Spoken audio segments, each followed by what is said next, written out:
साल 2033 और आप अपने लैपटॉप पर बैठ कर ट्रेडिंग कर रहे हैं और अचानक से आपके लैपटॉप पर नोटिफिकेशन आता है कि आपका बिटकॉइन वॉलेट हैक हो चुका है और आप परेशान कि ये कैसे हो सकता है, क्योंकि बिटकॉइन तो 256 बिट इनक्रिप्शन पे काम करता है।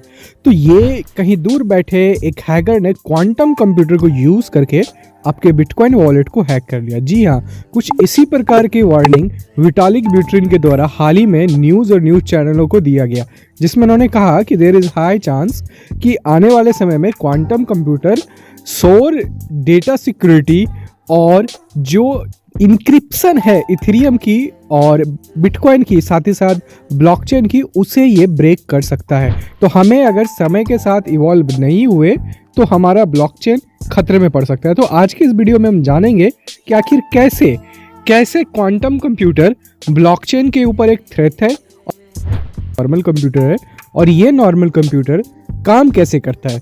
इस नॉर्मल कंप्यूटर पर एक चिप होता है जिसे आप सभी जानते हैं कि जैसे core, dual core, quad core, ये सारे चिप होते हैं। और ये चिप जो है बनाया जाता है एक कंपनी के द्वारा जिसकी मोनोपोली है ASML की, और ये लिथोग्राफी टेक्निक के द्वारा इस चिप को बनाया जाता है जिसमें millions of integrated circuit inbuilt किए जाते हैं।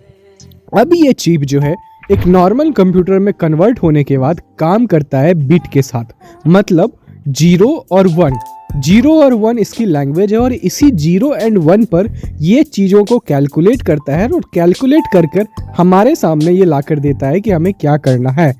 अब मैं एक एग्जांपल से आपको समझाता हूँ। सपोज कीजिए आपके पास एक डेबिट कार्ड है और इस डेबिट कार्ड का जो सिक्योरिटी कोड है, जो पासवर्ड है, वो 4 डिजिट का है। अब अगर ये 4 डिजिट का पासवर्ड है तो पॉसिबल कम्बिनेशन, जो अगर परमुटेशन कम्बिनेशन अगर हम लगाएं तो जो पॉसिबल कम्बिनेशन बनते हैं वो 10,000 होते हैं। तो वो सारे तक पॉसिबिलिटीज़ को ढूंढने में एक नॉर्मल कंप्यूटर, मतलब 10,000 कैलकुलेशन करने में एक नॉर्मल कंप्यूटर मुश्किल से कुछ घंटे, या अब सपोज कीजिए कि आपके पास एक क्वांटम कंप्यूटर है, क्योंकि जो नॉर्मल कंप्यूटर है वो बिट पर काम करते हैं, 0 एक बार, 1 एक बार, मतलब सेपरेटली वो काम करते हैं।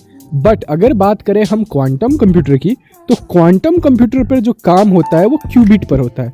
क्यूबिट यानी कि 4 चीज़ों पर वो साइमल्टेनियसली काम करता है और क्वांटम इंटेंगलमेंट के साथ वो एक तरह से जुड़ा होता है। अगर हम एक यहाँ पर इवोल्यूशन होता है तो दूसरा ऑटोमेटिक वहाँ पर इवोल्यूशन होता है।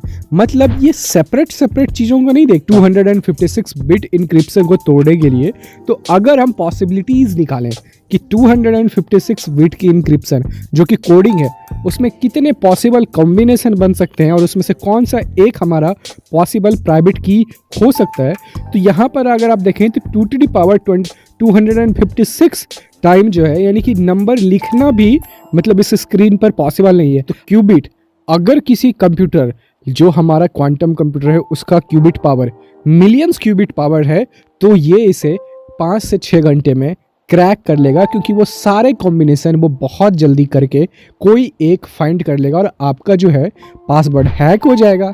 और आपके पासवर्ड हैक होने के बाद आपके बैंक अकाउंट से या फिर आपके बिटकॉइन वॉलेट से पैसे निकल कर विड्रॉल हो जाएंगे। तो कुछ इस तरह की पॉसिबिलिटीज़ हो सकती है।